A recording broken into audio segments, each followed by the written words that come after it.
time, shift focus to another round of breaking update this morning. What we are learning with the US tech giant Meta is reportedly in more hot waters. With the center, what sources say, with the IT minister has now directed the ministry officials to summon Meta on the matter of Instagram ads allegedly promoting child sexual abuse material in India. Now, this is the second such instance this week where the government has turned up the heat on Meta. And earlier this week, the center issued a notice to Meta questioning the planned username feature on WhatsApp, citing concerns that it could materially increase online fraud, phishing, and also digital arrest scams and impersonation attacks. Well, what has now been said that this platform has now been directed to pause this feature until consultations are made on the issue and it is completed according to the satisfaction of the government itself. Let's in the meantime also connect with Mr. Pawan Duggal. He is joining us here on the broadcast as a cyber expert.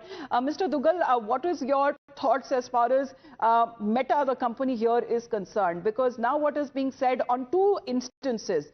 One matter is of Instagram advertisements and the second matter is on the new WhatsApp feature.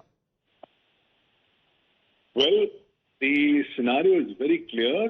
Government is now studiously scrutinizing the way how Meta is working, and numerous violations seem to have come to the forefront. Clearly now the government has told to Meta, please come and appear in person and satisfy us as to how you're going and proceeding forward. We need to appreciate that Meta is a significant social media intermediary, and under the Information Technology Act 2000, it's required to exercise due diligence while it discharges its obligations under the law. So the law does not really want Meta to do a number of things which have now been alleged to be done by Meta. So that's the reason now a show cause notice has been given and asked from Meta, please come and explain to us. And it will be up to Meta to show how it is complying with the parameters of the applicable cyber law, because if they don't do that, then the downside of this is that they are likely to lose their statutory exemption from legal liability. Once they do that, then they'll be exposed to a lot of potential litigation. So it'll be interesting to see how this matter proceeds forward. But yes, the onus now goes back upon Meta to show how it has done its compliances under the Indian law. Right, sir. Thank you very much, Mr. Duggal, for your point of view. Let's connect with Sabyasachi on this. So, Sabyasachi, on two occasions, because this is the clarity that the government of India, the IT ministry in particular, that is now seeking from Meta. And if we speak of the Instagram advertisements that seems to have appeared on the social media side, that actually safeguards that have been put in place to prevent them, and also what corrective measures are being undertaken by the company. That's right. See, the IT Minister, Mr. Ashwini Vaishnaw, has directed the ministry officials to summon Meta on the matter of Instagram ads promoting child sexual abuse.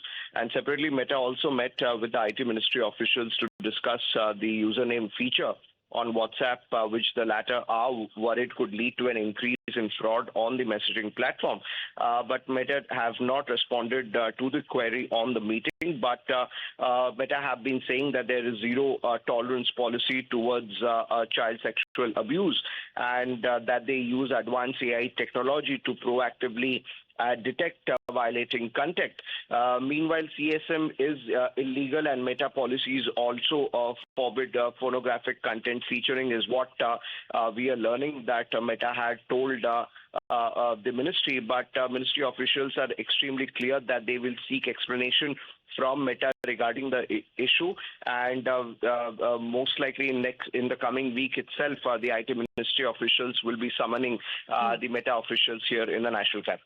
Right, but Sabyasachi, how closely that we are looking is the government now asking for the, the compliance by these social media platforms that are in particular operating in India, because how they are supposed to comply with due diligence, especially when it comes to the obligations under the Information Technology Act and the Information Technology Guidelines of Digital Media Ethics Code. So that also includes taking prompt action against unlawful content, and that too in accordance with the applicable of the legal requirements that is now being required under the Indian law. Thank you very much for the moment. Thank you for Sabyasachi for joining us here on the broadcast.